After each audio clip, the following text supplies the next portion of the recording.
রাধে রাধে। ওম নমো ভগবতে বাসুদেবায়।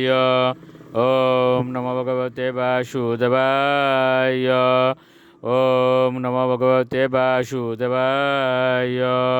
শ্রীমদ্ ভাগবত তৃতীয় স্কন্দ স্থানম সৃষ্টি স্থিতি পঞ্চবিংশতি অধ্যায় ভগবদ্ভক্তির মহিমা। শ্লোক ১। শৌনক উবাচ কপিলস্তত্ত্ব সংখ্যাতা ভগবানাত্মমায়য়া জাত স্বয়মজ সাক্ষাৎ আত্মপ্রজ্ঞপ্তয়ে নৃণাম। অনুবাদ। শ্রী শৌনক বলেন, পরমেশ্বর ভগবান জন্মরহিত ও সত্য তার অন্তরঙ্গা শক্তির দ্বারা কপিল মুনিরূপে জন্মগ্রহণ করেছিলেন। সমগ্র মানবজাতির কল্যাণার্থে দিব্য জ্ঞান প্রদান করার জন্য তিনি অবতরণ করেছিলেন। শ্লোক ২। ন হি ঐশ্য বর্ষ্ম ন পুংসাম রবিম ন সর্বয়োগিনাম বিশ্রুত শ্রুত দেবৈশ্য ভূরি ত্রিপন্তি মহশব।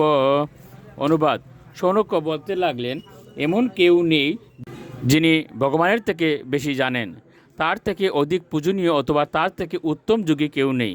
তাই তিনি হচ্ছেন বেদের প্রভু এবং সর্বদা তার সম্বন্ধে শ্রবণ করার ফলেই ইন্দ্রিয়ের প্রকৃত তৃপ্তি সাধন হয়। শ্লোক ৩। ইয়ৎ ইয়ৎ বিদত্তে ভগবান স ছন্দ আত্মা আত্মমায়য়া তানি মে শ্রদ্ধদানৈশ্য কীর্তনানি অনুকীর্তয়। অনুবাদ। তাই কৃপা করে স্বচ্ছন্দ আত্মা পরমেশ্বর ভগবানের সমস্ত কার্যকলাপ এবং লীলাসমূহ স্পষ্টভাবে বর্ণনা করুন, যিনি তার অন্তরঙ্গা শক্তির দ্বারা এই সমস্ত কার্যকলাপ সম্পাদন করেন। শ্লোক ৪।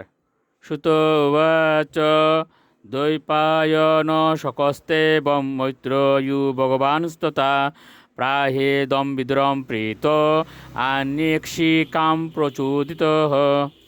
অনুবাদ। শ্রী সুত গোস্বামী বললেন, পরম শক্তিমান ঋষি মৈত্রেয় ছিলেন ব্যাসদেবের সখা।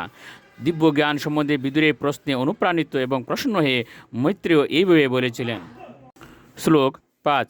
মৈত্রেয় উবাচ পিতরি প্রস্থিতে অরণ্যম মাতু প্রিয় চিকিৎসয়া তস্মিন বিন্দু স্বরে অবাৎসিত ভগবান কপিল কিল। অনুবাদ।